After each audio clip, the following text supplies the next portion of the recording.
የግል እንትኑ ነው አይደለ? በቃ የግል መለያው ነው። ሌላ ያህዌ የለም። አንድ ያህዌ ነው ያለው። አንድ ወልድ ሕይወት ነው ያለው። የግዴታ አንድ ማንነት ብቻ አይሆንም ነው ያልኩ። የግዴታ አይሆንም። የግዴታ አትገድበውም። ምክንያቱም የግዴታ አይሆንም ለመሰለ የግዴታ ሊሆን አይችልም ለመሰለ አንድ ምንነት በሶስት ማንነት ስለሚገለጥ ማን ነው ለምትለው ጥያቄ ያህዌ ብዬ የገለጥኩ በሶስት ማንነት ስለሚገለጥ ነው። ስለዚህ የግድ ማን ነው የሚባል ነገር የግድ በአንድ አካል ብቻ መገለጥ አለበት የሚለው ድምዳሜ ላይ መድረስ ስለሱ መቻወራ ስለሱ ነው የምታወራው። ስለሱ መቻወራ ነው የጠየቅኩ እኮ ስለ አንድ ማንነት ነው ሶስት ማንነት ነው አይደለም የጠየቅኩ እኔ። ስለሱ እኮ ነው የምታወራው። ጥያቄ ራሱ ጥያቄ ወደዛ ነው የሚያወራው። አምላክ ማን ነው ስለ ያህዌ አለ። ቆይ የወደፊቱን አስበህ ለምን ትጨነቃለህ አንተ? አሁን ፊት ለፊት ላይ መጠየቅን ነገር በትክክል መለስልኝና ወደ የወደፊቱ ከአሁኑ የተነጠለ አይደለም ታውቃለህ። ዲፌንሲቭ ሜንታሊቲ ላይ ሆነ ራስን ዘግተህ። ስለዚህ እንዲህ ይጠይቀኛል ብለህ ፈርተህ አታውራ። ቆይ አንዴ ወልደውት እንዲህ ይሆናል ወደፊት እያሰብክ ነው። አሁን እንዲህ ሊጠይቀኝ ነው ብለህ እያሰብክ እኮ ነው። ምን መፍራት ነው? ቆይ ማሰብ የፍርሃት መገለጫ ነው ብሎ ያለ ማን ነው? አንተ ራስህ የግራመር ማሰብ የፍርሃት መገለጫ ነው ብሎ ያለ ማን ነው? ማን ነው እንደዛ የሚል ቲዮሪ ያስቀመጠው? እንዴ አንተ እኮ ነው ወደፊት አስበህ ይሄን ይጠይቀኛል ብለህ የፈራው እኮ ነው። ወደፊት አስቤማ ነው የሚያወራው። ወደፊት ሳላስብ አላወራ።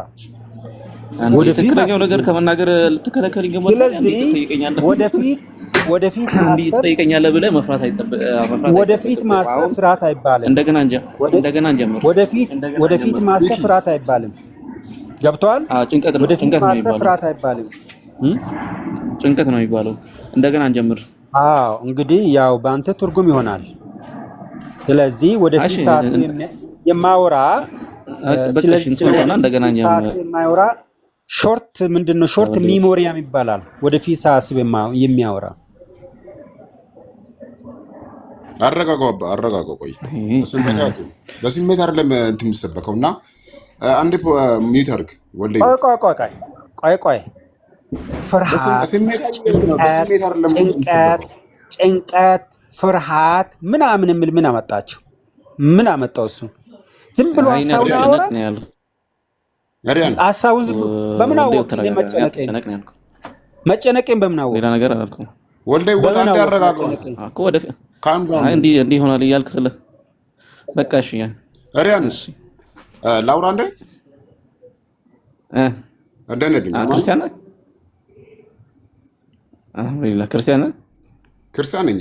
ግን የእነሱ እንትን አይደለም። በክርስትና ባይዞ ብዙ እንትኖች አሉ ታውቃለህ።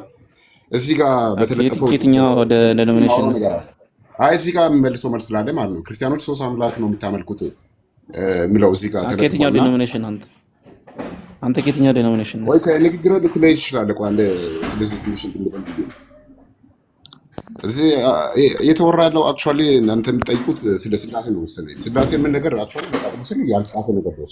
ጣዖት ነው እንደሆነ ያለው ከፒኬ ጋር አውራ። በቃ ርዕሱ የሱ ስለሆነ ፒኬ አለ።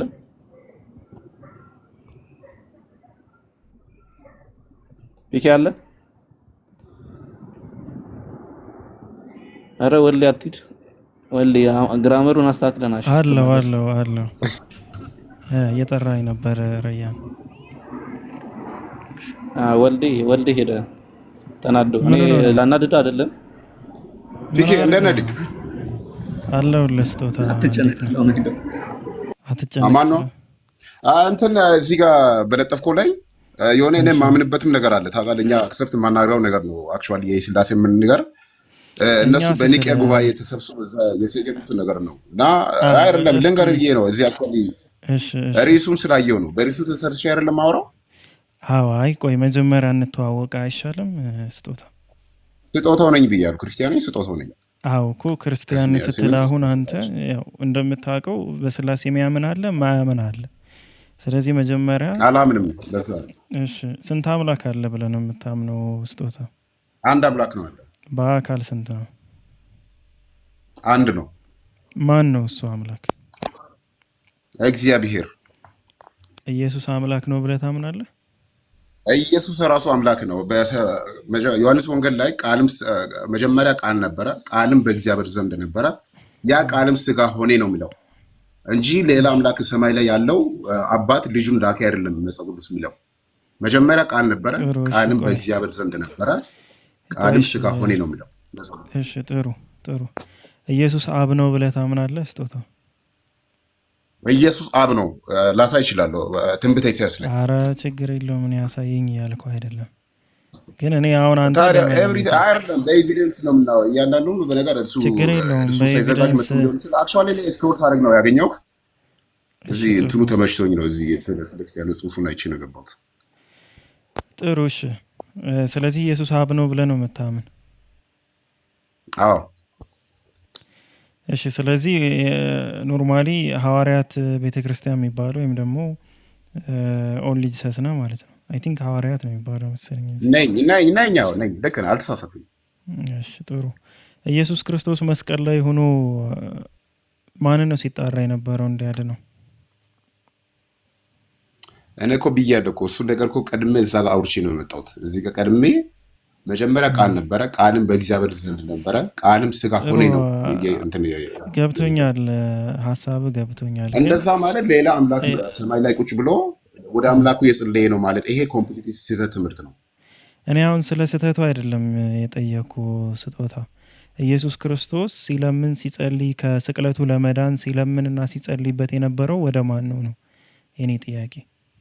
እየለመና ነበር። አክቹዋሊ እየለመነ ነው አይደለም፣ ወደ ነው የሚለምነው እሱ ራሱ አምላኩ ነው። ስለዚህ ወደ ማን ነው እየለመነ የነበረው? እየለመነ አልነበረም? ሉቃስ 22:40 ጀምሮ ይህች ጽዋ ከኔ ትለፍ እያለ ሲማጸን የነበረው በፍርሃት ማንን ነው ሲለምነው የነበረ? እየለመነ አይደለም ስጦታ። አምላክ ሆኖ እንዴት ነው የሚፈራው? ለማን ነው የሚፈራው? አምላክ እኮ ማጥፋት ይችላል፣ ማኖር ይችላል። የፈጠረን አምላክ ለማን ነው የሚፈራው? እዛ ጋር በፍርሃት እያጣጣረ ሲል ምን እያለ ነው? ማንን ነው ሲፈራ የነበረው? ለምንድን ነው የሚፈራ የነበረው? አምላክ አይፈራም ካልክ ስለዚህ ኢየሱስ አምላክ አይደለም እያልከኝ ነው? ኢየሱስ አምላክ ነው እያልኩ እኮ ነው። አምላክ ነው እያልኩ ከሆነ እዛ ጋር ሲጣጣርና ሲለምን ሲያለቅስ የነበረው ማን ነው እያልኩ ነው። ኢየሱስ አይደለም ኢየሱስ ነው ካልከኝና በኋላ ላይ ኢየሱስ ደግሞ አይጣጣርም አይለምንም አይጸልይም ካልከኝ ማን ነው እዛ ጋር ሉቃስ ላይ እየጸለየ የነበረው? ስልክ በቃ አስተናግደ ተመለስ። ወይ አልሰማሁም፣ በስልክ ገብቶብኝ ነበር። ቆይ አንዴ ልክፈትልህ። ይኸው አሁን እዚህ ጋር ቁጥር 41 ጀምሮ ከእነርሱም የድንጋይ ወርወራ የሚያህል ራቀ፣ ተንበርክኮም አባት ሆይ ብትፈቅድ ይህችን ጽዋ ከኔ ውሰድ፣ ነገር ግን የኔ ፈቃድ አይሁን ያንተ እንጂ እያለ ይጸልይ ነበር ይላል። ከሰማይ ወጥቶ የሚያበረታ መልአክ ታየው፣ በፍርሃትም ሲጣጣር አጽንቶ ይጸልይ ነበር፣ ወዙም በምድር ላይ እንደሚወርድ እንደ ደም ነጠብጣብ ነበር ይላል። እንደዚህ የነበረው ኢየሱስ ክርስቶስ ለማን ነው ሲጸልይ የነበረው? በፍርሃት ይሄ ለእኛ ምሳሌ እንዲሆን ነው እንጂ አምላክ ፈርቶ እንትን ብለው አይደለም። ይሄ ለእኛ ምሳሌ እንዲሆን ነው።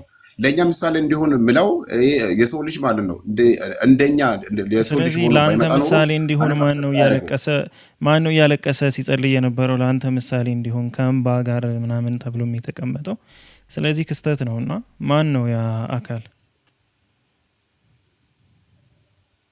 በዚህ አካውንማ ከአንተ ጋር መግባባት አንችልም። ዲስሪስፔክት ነው ይሄ አክቹዋሊ። ጥሩ በቃ እሺ፣ ስለዚህ አንግባባም ማለት ነው። ይሄ ዲስሪስፔክት መስሎ እየተሰማ ከሆነ እኔ ምንም ልረዳህ አልችልም። ስጦታ ማለት ምን አደረገ? አይቶ አይደለም አምላክ ያስታውቃል እኮ እኔ ነኝ እንደ ያልኩት እላይ ከፍቼልሃለሁ እኮ አይታይም እንዴ? በፍርሃት ሲጣጣር አጽንቶ ይጸልይ ነበር የተባለው እኔ አንድ ቃል ጨምሬያለሁ ከዚህ ከተጻፈው ላይ የምታወራው ወርድ አይደለም። እዚህ ይሄን ለመረዳት መጀመሪያ በመንፈስ ቅዱስ መሆን አለበት። እንደ ሲግባባ አይደለም። እንባ ያልኩህም እኔ አይደለም። ቆይ አንዴ የሰማ ስጦታ እንባ ያልኩህም ይሄን አይደለም እኮ እሱ በስጋው ወራት ብሎ ከእንባ ጋር ይጸልይ ነበር ከሞት ሊያድነው ወደሚችል አካል ያለም ጳውሎስ ነው። አይ ቲንክ እኔ አይደለሁም እንደዛ ያልኩት። እሱንም ከፈለክ አሳይሃለሁ። እኔ አንድ ቃል አልጨመርኩም ከተጻፈው ውጪ። አንተ ዲስሪስፔክት ነው ካልከኝ ሉቃስ ነው ዲስሪስፔክት እያደረገው ያለ አምላክህን እንጂ አይደለም። እኔ የተጻፈውን ብቻ ነው ነበር። እንደዛ ሳይሆን መጀመሪያ ይሄን ለመረዳት እንደ ሌሎች ይሄ ሊቦለድ እንትን እንደምታነበው መጽሐፍ አይደለም። መጽሐፍ ቅዱስ መጀመሪያ ራሱ በመንፈስ ነው መረዳ የምችለው። ፊደል ይገላል ይላል መጽሐፍ ቅዱስ ላይ ነው እንጂ ይሄ ተባለ ዳይሬክት ፍቺ ያመጣ እንትን ማድረግ አልችልም። የመጀመሪያው ነገር ማለት ነው። ጥሩ ስጦታ። ለምንድን ነው ወደ ገስት የገባኸው? ምን ልታደርግ ነው? መንፈስ አትልክልንም ነበር?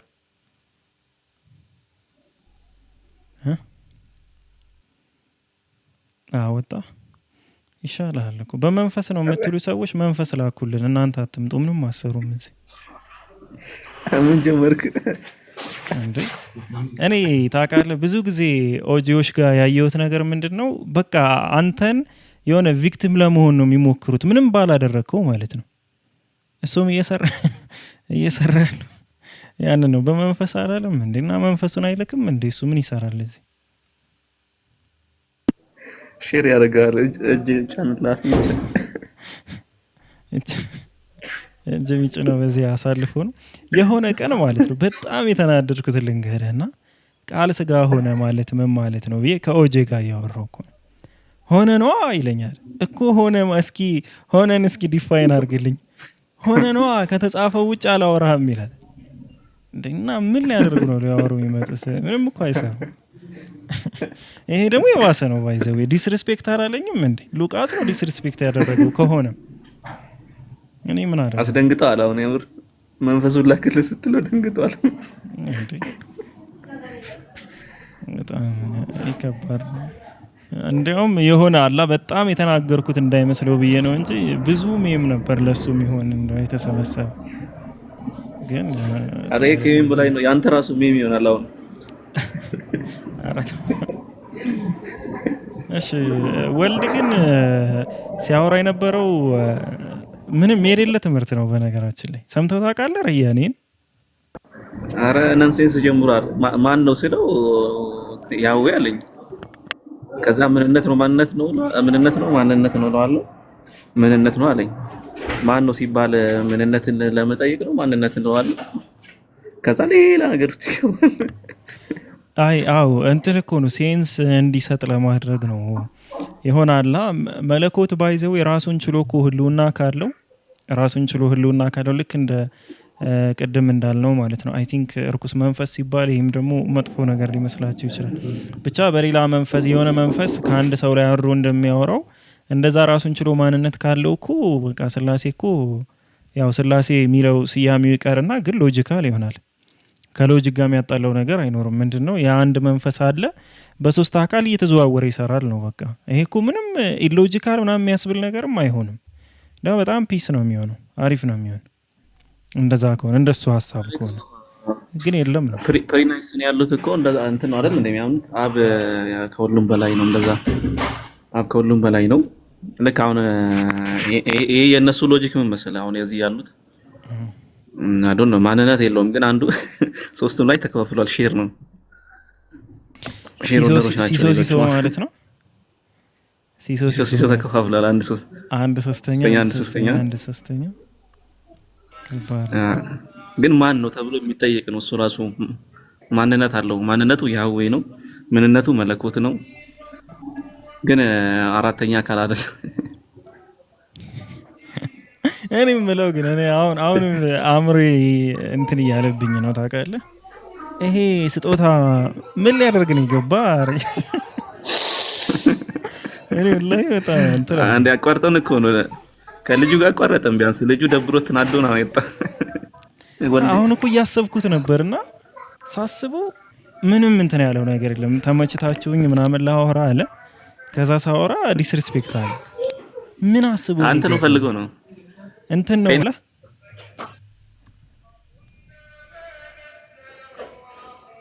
ሙስሊም ነው መሰለኝ። ቁርአን እየተሰማኝ ነበር ካንተ ከሆነ እሺ። ሀዩ ነኝ አለሽ? ሀዩ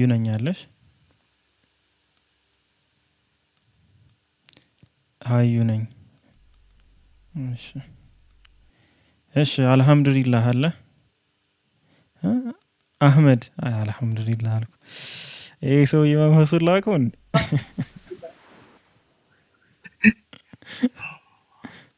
እንዴ? እንደነሱ አይነት ንባብ እኮ ጀመርኩ።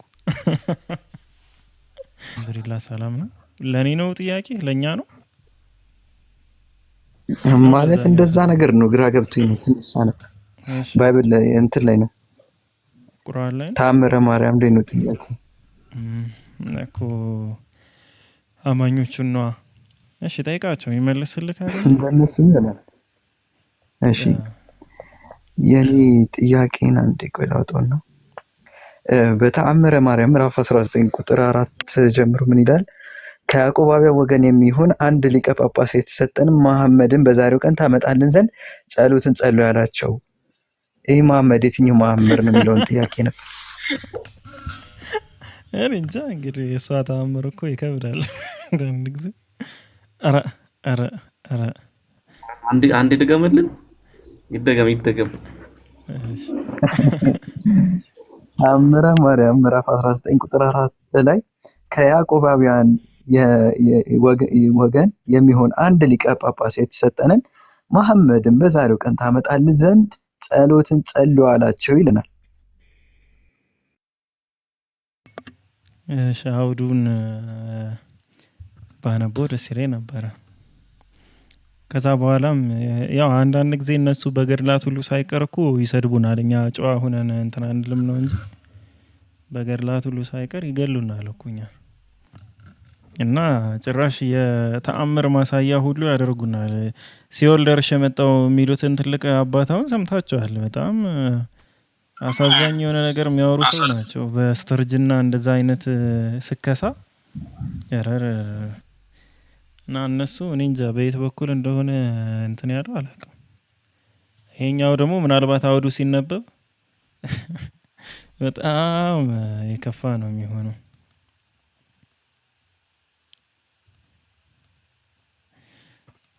እሺ ጥቅሱ ይሆና እስኪ ዝቅ አድርገው የሹትን ሁሉ አምጭልን እያሉ ሰው ሁሉ ወደ እሷ ይለምኑ ነበር። ድንግል እንደለመኗት እንደ አይነ ጥቅሻ ፈጥና ታመጣላቸው ነበር። ከያዕቆባውያን ወገን የሚሆን አንድ ሊቀ ጳጳሳት እሺ የተሰበሰቡትን መሐመድን በዛሬ ቀን ታመጣልን ዘንድ ጸሎትን ጸልዩ አላቸው። ሊቀ ጳጳሳትም አይኖቹን ወደ ሰማይ አቅንቶ እጆንም ዘርግቶ በድንጋሌ ስጋ ነው። ኦኬ በድንግልና ለማለት ነው። እሺ በድንጋሌ ስጋ በድንጋሌ ነፍስ የጸነሽ ወደ አንቺ የሚለምኑትን የምትሰሚ ይቅር ባይ ክብርት እመቤቴ ሆይ እለምንሻለሁ አለ። የለመኑሽን የማትነሺ ከቸርነትሽ ወገን እመኛለሁ። ከዚህ የተሰበሰቡት ወገኖችሽ ሁሉ አዳምና ሔዋንን ብታሳየን በወደድን ነበር በማለት ፈጽመው ጓጉተዋልና። ሊቀ ጳጳሱም ድንግልን እንዲህ ብሎ በማለዳት ጊዜ አዳምና ሔዋንን አመጣቻቸው። ያመጣቻቸውም የሰው ልጅ የፍጥረት መጀመሪያ የነበሩትን እነሱም ብቻ አልነበረም፣ አርእስተ አበው አብርሃምን ይስሐቅንና ያዕቆብን ነበረ እንጂ 15ቱ ነቢያት እና 12ቱ ሐዋርያትም ንጉሠ ዳዊትም ከበገናው ጋር ሙሴም የአገልግሎት ዝናሩን ታጥቆ ሁሉም መጡ።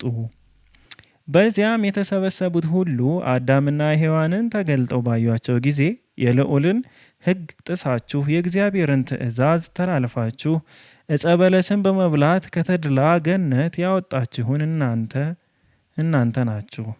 አዳም ሆይ የሞት ፍርድን ያመጣህብን ምን አድርገን? አዳም ሆይ የሕይወት ማደሪያ ገነትን ገብተን እናያዝ ዘንድ ያልተውኸን ምን አደረግን? ሔዋን ሆይ ካልታዘዘልሽ ዕፅ ሰርቀሽ በልተሽ በዕዳው እኛ እንድንያዝ ያደረግሽ ምን አደረግንሽ? አሉ። በዚያም ጊዜ አዳምና ሔዋን ራሳቸውን ዘንበል አደረጉ፣ ከዓይኖቻቸውም እንባ ፈሰሰ። እመቤታችን ግን በመለመሉ ጣቶቿ እንባቸውን ጠረገችላቸው። በዚህም ጊዜ ከቤተ ክርስቲያኗ ጉልላት በላይ እናንተ የክርስቲያን ወገኖች በአዳምና በሔዋን ላይ ይህን ነገር ትናገሩ ዘንድ አይቻላችሁም። እነሱ የሰው ልጅ የፍጥረት ዛፍ የግንዷ ስር ሲሆኑ እናንተ ደግሞ የዛፉ አጹቅ ምንድን ነው? ቅርንጫፍ ለማለት ነው ናችሁና። ዳግመኛም መጽሐፍ በወላጆችህ ላይ የነቀፋና የዘለፋ ነገር አትናገር ይላልና የሚል ቃል በድንገት መጣ። በዚያም ጊዜ በዚያ በደብረ ምጥማቅ ቤተ ክርስቲያን የተሰበሰቡት ሕዝብ ዘንድ ድንጋጤ ተፈጠረና በግንባራቸው ፍግም እያሉ ወደቁ። ዳግመኛም አዳምና ሔዋን ሆይ ከመድፈራችን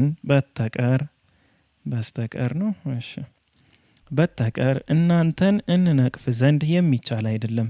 እንኳን አዳምና ሔዋን ሆይ እናንተስ በጌታ ደም ያለመከልከል ወደ ቀደመ ርስታችሁ ገብታችኋል። በአንድ ልጃችሁ ያመነ እኛንም ምናምን እኔ እኮ ምንድን ነው የጠየቋትን ትመልስ ሲሆን ብዬ እኮ ነው። ከእንግዲህ የነገሩሽን ሁሉ የምትሰሚ ክብርት እመቤታችን ሆይ ሰላም ለአንቺ ይሁን እንላለን። ልመናችንን ወደ አንቺ ባቀረብንበት መጠን የሰው ልጆች የመጀመሪያ ፍጥረታት የሆኑ አዳምና ሔዋንን አሳይተሽናልና ስለዚህም ሁሉ እናከብርሻለን፣ እናገንሻለን። አንቺ በስራው ሁሉ ላይ በእውነት የሰለጠንሽ ነሽና እያሉ ያመሰግኗት ጀመር። ከዚህም በኋላ ክብርት እመቤታችን በዚያ የተሰበሰቡትን ሁሉ ባረከቻቸውና ከነዚያ ቅዱሳን ጋራ በታላቅ ክብር ወደ ሰማይ አረገች። እነሱም እግዚአብሔርንና አምላክን የወለደች በድንጋሌ ሥጋ በድንጋሌ ነፍስ የጸናች ክብርት እመቤታችን እያመሰገኑ በታላቅ ደስታ ወደ የሀገራቸው ተመለሱ። ልመናዋ ክብሯ ለዘላለም አሜን። ዓለሙ በእውነት ይደርብን። ታዲያ የነቢያችንን ሰለላሁ ዐለይሂ ወሰለም ስም ማምጣታቸው ምንድን ነው ትርጉሙ?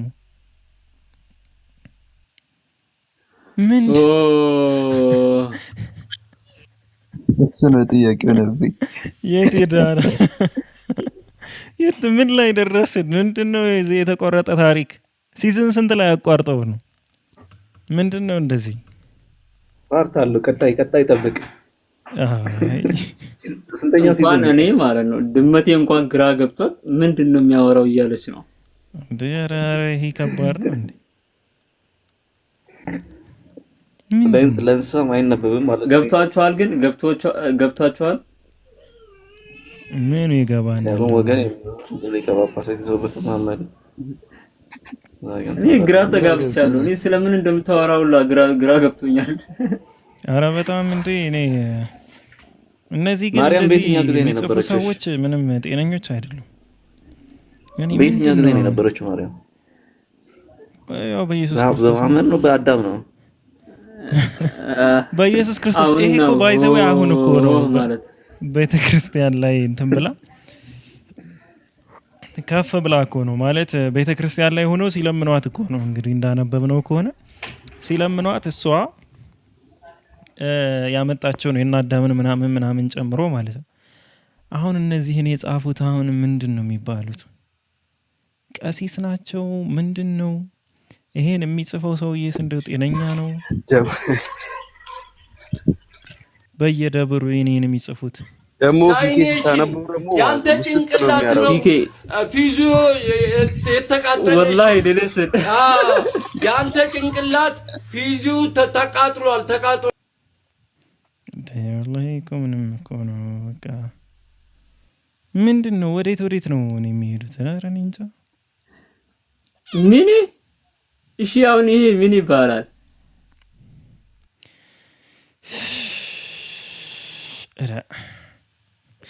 እሺ ክርስቲያኖች ካላችሁ ሪኩዌስት ላኩ እና ይሄ መሐመድ ማን ነው? እኔ እኮ ሲዝን 2 እየጠበቅኩ ነው።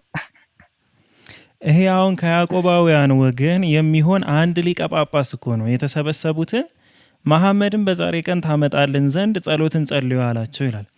የተሰበሰቡት እኮ እንዲጸልዩ ያዘዛቸው ይሄ ሊቀ ጳጳሱ መሐመድን ዛሬ ታምጣልን የሚል ነው። እነሱ ሲጸልዩ አዳም ሔዋን ምናምን ሁሉ ተሰብስቦ መጣ። እንግዲህ የጸለዩት ዋና ሀሳቡ ግን አልተገኘም። እኔ መጨረሻ ላይ እንዲያውም በጣም በሚያስጠላ ሙድ ይገልጻሉ ብዬ አስቤ ነው የነበረ የሚያመጡት ማለት ነው። ግን ምንም ረሳቸው። ወይ እሷ ረስታው ነው ወይ እነሱ ረሱት። ጭራሽ እኮ አዳምን ደግሞ ሞትን ለምንድን ነው ያመጣብን? አይ ብዙ ነገር አለው። ተአምረ ማርያም ተአምሮ አያልቅም።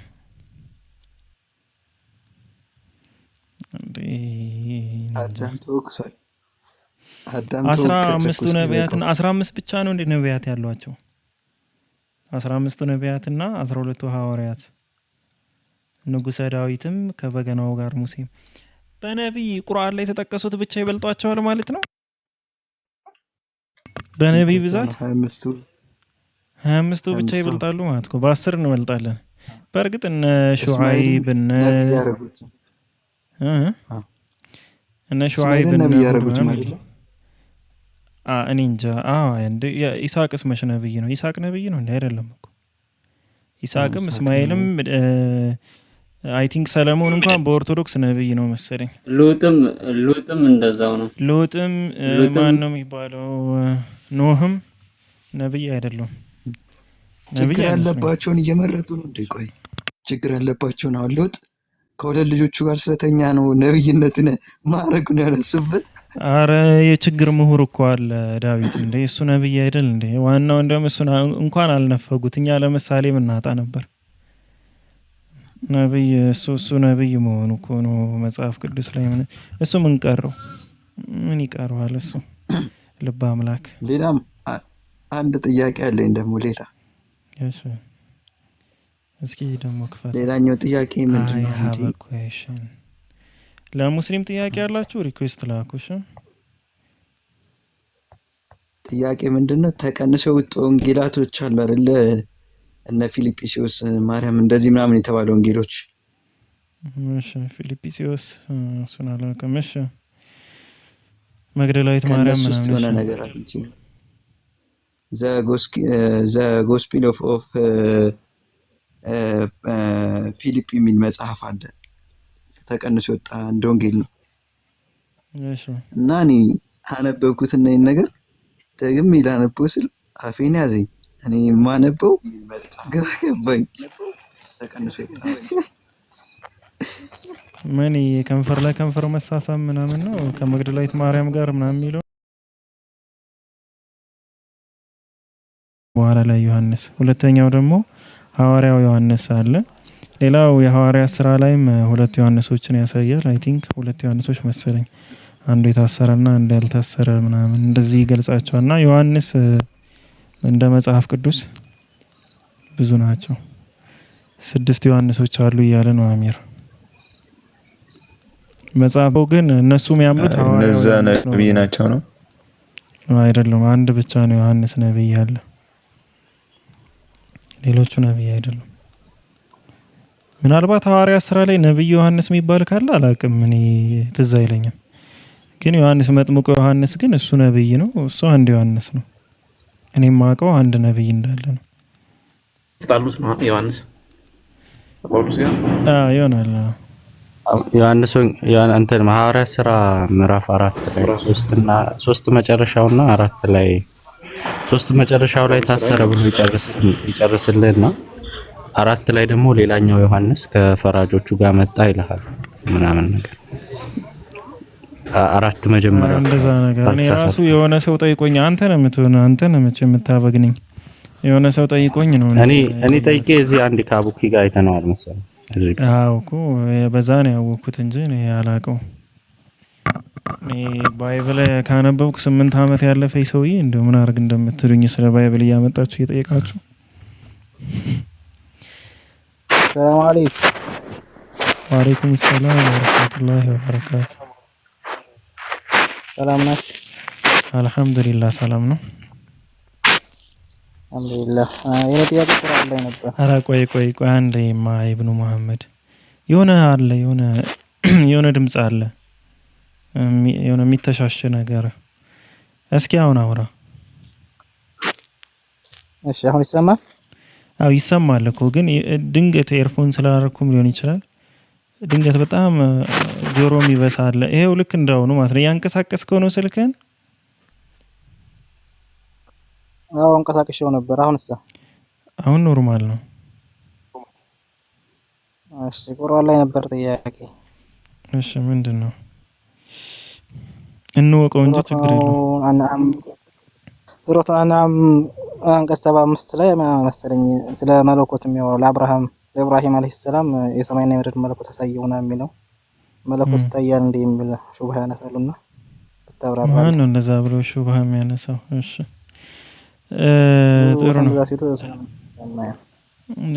እሺ ቆይ አንዴ መጀመሪያ መለኮት ምንድነው የሚለውን እንየውና አማርኛ ስለማያውቁ ነው መለኮት ሲባል ሁሌም እነሱ ከአምላክ ጋር ነው የሚያገናኙት መለኮት ሲባል ይሄ ኪዳነ ወልድ ክፍሌ መዝገበ ቃላት ነው መጽሐፈ ሰዋሰው ወግስ ወመዝገበ ቃላት ማለት ነው እኔ ጋር ባለው በፒዲኤፍ ቁጥር 605 ላይ ገጽ ማለት ነው ወይም ደግሞ ግዕዝን ለሚያውቀው ይሄኛው እዚህ ጋር የምታዩት የሆነ ቁጥር ይላል እና መለኮት ምንድነው የሚለውን ነገር ያስቀምጣል እዚህ ጋር እንደምታየው ይሄ መለኮት ይላል መለኮት ማለት አረ መለኮት እብ ማልኩት ሱር ማልኩታ ብሎ ምን ይላል ግዛት መንግስት ስልጣን ውስተ ሁሉ በሐውረተ ምናምን ያለ መዝሙረ ዳዊት ላይ ያስቀምጣል ስለዚህ መለኮት ምን ማለት ነው ግዛት ማለት ነው ግዛት መንግስት ማለት ነው አላህ Subhanahu Wa Ta'ala ኢብራሂም አለይሂ ሰላም ጋር በተገናኘ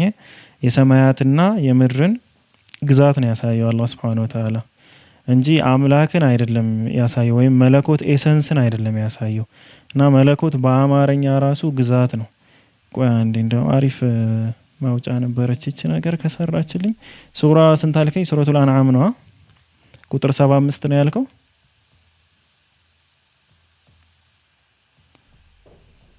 ኢብኑ መሐመድ አዎ ዘቦ ሰላም አይሰማም አሁን ይሰማል እንደዚሁም 75 ላይ ያው ልክ ነው እንደዚሁም ኢብራሂምን እንዲያውቅና ከአረጋጋጮቹ ይሆን ዘንድ የሰማያትንና የምድርን መለኮት አሳየነው ነው የሚለው መለኮት የሚለው ቃል የመጣው የሆነ እዚህ ጋር የምታየው መለኩተ ሰማዋት ወልአርድ ነው the kingdom ነው የሚለው እንግሊዘኛ የቃል በቃል ትርጉሙን ስር ላይ የሚታይህ ከሆነ ወይ ስክሪንሻት አድርጌ ያሳያለሁ መለኮት የሚለው ያው እዚህ ጋር እንደምታየው the kingdom ነው የሚለው ስልጣን ግዛት ማለት ነው ይሄ መለኮት የሚለው ቃል ብዙ ቦታ ላይ መጥቷል ከዛ ውስጥ አውለም ينظروا في ملكوت السماوات والارض ስለ ግዛት ነው የሚያወራው እንዳለ ማለት ነው ቁል መን بيده ملكوت كل شيء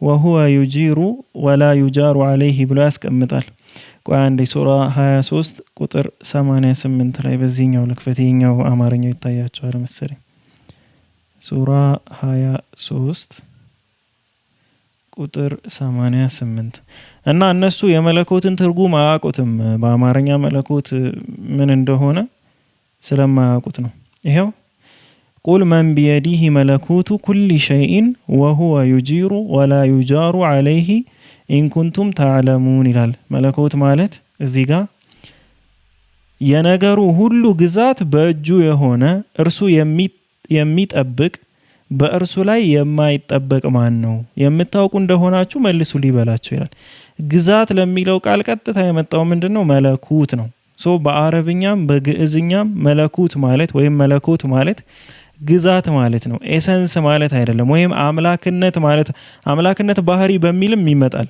ግን ያ ብቻ አይደለም ትርጉሙ ስላሴም መለኮት ሲባል የአምላክነት ባህሪ ወይም ግዛት ማለት ነው አምላክ ሲባል ደግሞ ገዢ ማለት ነው አላህ Subhanahu Wa Ta'ala ከዚህ ላይ እንደምታየው የግዛት ሁሉ ስልጣን በእጁ የሆነ አምላክ ነው መለኮት ማለት ግዛት ነው ግዛቱን ደግሞ ለኢብራሂም አለይሂ ሰላም ያሳየው የሰማያትና የምድርን ግዛት አላህ Subhanahu Wa Ta'ala አሳይቶታል ሶ ግዛት ነው እሺ ኢብኑ መሐመድ አመሰግናለሁ በጣም ግልጽ ነው መርሐባ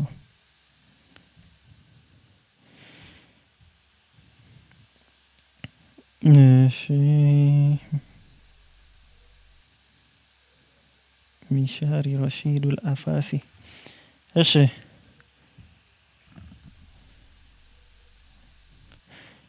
ክርስቲያኖች ካላችሁ ሪኩዌስት ላኩና በራሱ እናወራለን ክርስቲያኖች ካላችሁ ሪኩዌስት ላኩ